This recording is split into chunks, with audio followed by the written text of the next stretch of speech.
Good morning, good afternoon, good evening, good whatever it is, wherever it is, wherever you are in this moment. I guess I am your history teacher. I am Zach Godfrey. Today, we will be discussing what I think is one of the most interesting topics in American history, the Mexican-American War. My kiddos, kiddaroonies, before we start, I encourage you, get into that Jefferson textbook if you have access.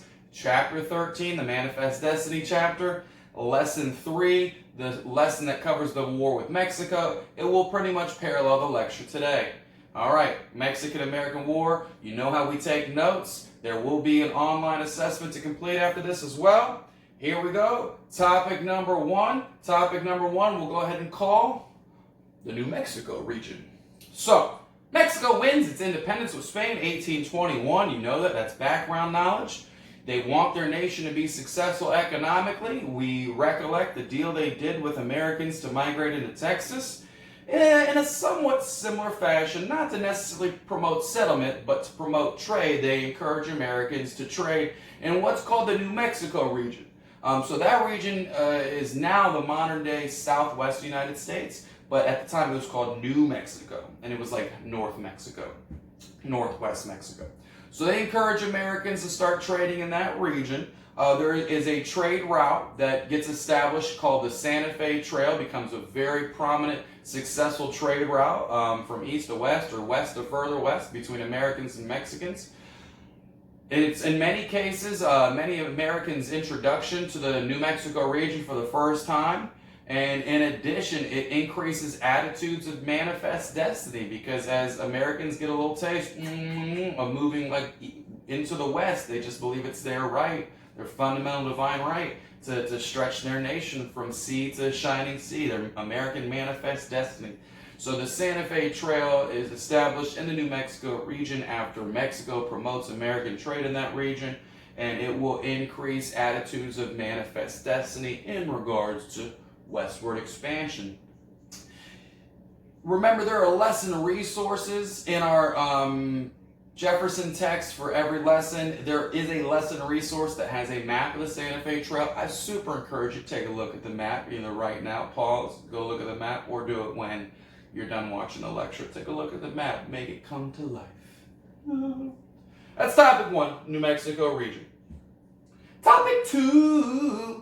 Topic two is President James K. Polk, and President James K. Polk, he had a Manifest Destiny platform. American attitudes of Manifest Destiny began, many argue, as soon as the War of 1812 is complete. But some nuances, mainly the issue of slavery, puts a roadblock at times when America wants to expand east to west. And that prevents Presidents Jackson all the way through Presidents Tyler to annex Texas because of the Missouri Compromise that maintained balance between free and slave states. But by the time Polk gets president, we've established a boundary between what is the Northwest and Canada and Oregon country, and we have some area up there. We annex Oregon and Texas simultaneously, maintain the balance of power right there to make sure we follow the Missouri Compromise. This was under Polk's presidency at the beginning, because that's what Polk said he was going to do. He said, I was going to move us from east to west. Polk ran on a Manifest Destiny platform, and by that time it was popular in both the South and the North. So he will annex Texas. When he annexes Texas, though, here's the issue. It's going to create tension, obviously, between America and Mexico, and here's the specific reason why. There are two rivers around Texas and Mexico. The southernmost river is called the Rio Grande, okay? And Texas and the United States of America said that the border was the Rio Grande. That would give them more land. The northernmost river was called the Nueces, and Mexico said that the border between the two nations was the Nueces, and that would give Mexico more land. And so that will be a dispute between America and Mexico after Polk annexes Texas. So that's topic two. Polk and Manifest Destiny. Okay. Topic three. Polk, he has a plan. He wants that land. At the time, California was also part of Mexico. Polk says to Mexico, we'll give you $30 million In exchange, though, we want California, we want the New Mexico region, and we want you to agree that the border between the two nations is the Rio Grande, not the Nueces. I don't know if you know this, but I was not a member of James K. Polk's cabinet. I wasn't even alive yet. But I don't know how much they really believed that Mexico would take that deal. I think that was more just like posturing, more like, make it look like we probably made a fair offer. Because in Mexico, they immediately reject the offer. They say, absolutely not, no way, Jose. And they also say, not only do we reject that offer, okay, America, Texas is ours. It's not America. We're coming for it. We're going to reclaim Texas. So President Polk, he feels like slighted. He's like, oh, you're going to retake Texas, but Texas is America now. And he goes ahead and he tells his general, Zachary Taylor, good name. Zach is my name, that's his name, that we both spell the same way. General Zachary Taylor. He tells General Taylor, you march you and your forces down to the Rio Grande, let the Mexicans know where the border is. Well, the Rio Grande, in Mexicans' eyes, is they believe that's their river. So they now believe that essentially America has invaded Mexico. And they look at that as an act of aggression, and they attack Taylor and his troops at the Rio Grande. In response to Mexico attacking Taylor's troops at the Rio Grande, on May 13th, 1846, President Polk in the United States of America formally declared war against Mexico. So now the Mexican-American War has begun. All right, very good. Make sure you're taking your noties, okay, knuckleheads?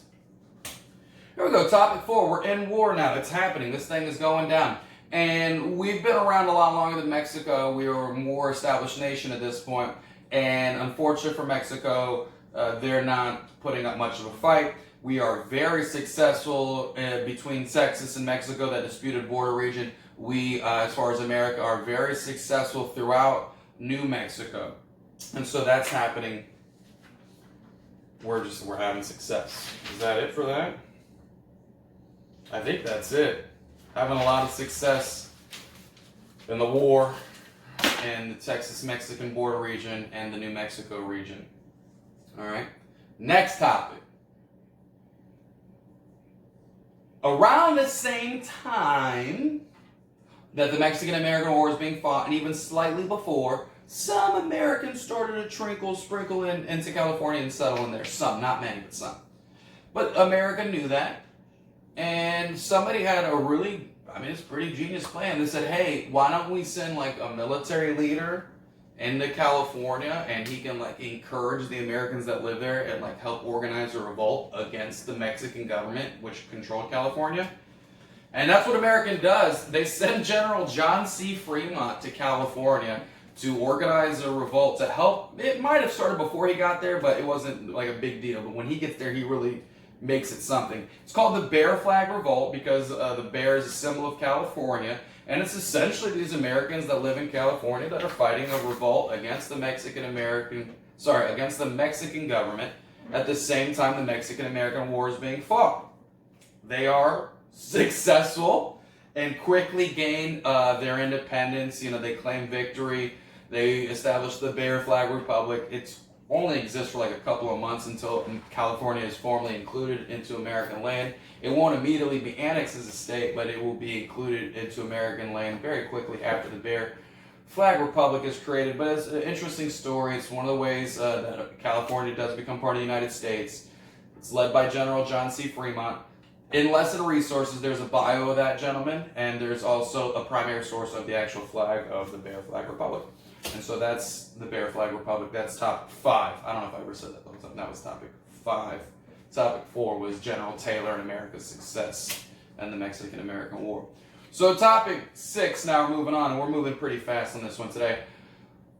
America is being very successful in the Mexican-American War. They've essentially won, but Mexico refuses to surrender. By this point in time, America's taken Texas, obviously. They've taken New Mexico, the California, but Mexico refuses to surrender. So Polk has a plan, and it's a pretty tough plan, to be quite honest. And he tells his, not General Taylor, another general, he says, go to Mexico City and he has to march from Veracruz off the coast inland to Mexico City. It actually takes about 6 months, but eventually America takes the capital of Mexico, Mexico City, I believe in September of 1847. America takes Mexico City. At that point in time, obviously the Mexican government is forced to surrender. February 2nd, 1848, Mexico signs the Treaty of Guadalupe Hidalgo. Now the treaty has a lot of nuances, so make sure you pay attention. With this treaty, America now gets California.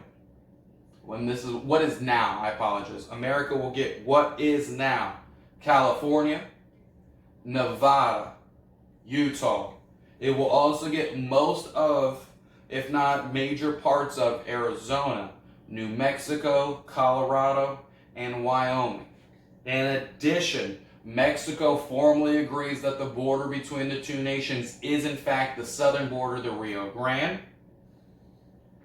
And America does agree to give Mexico, it's like $15 million in the agreement to pay off $3 million of debt. So basically America gives to Mexico $18 million, and those are all the nuances of the Treaty of Guadalupe Hidalgo.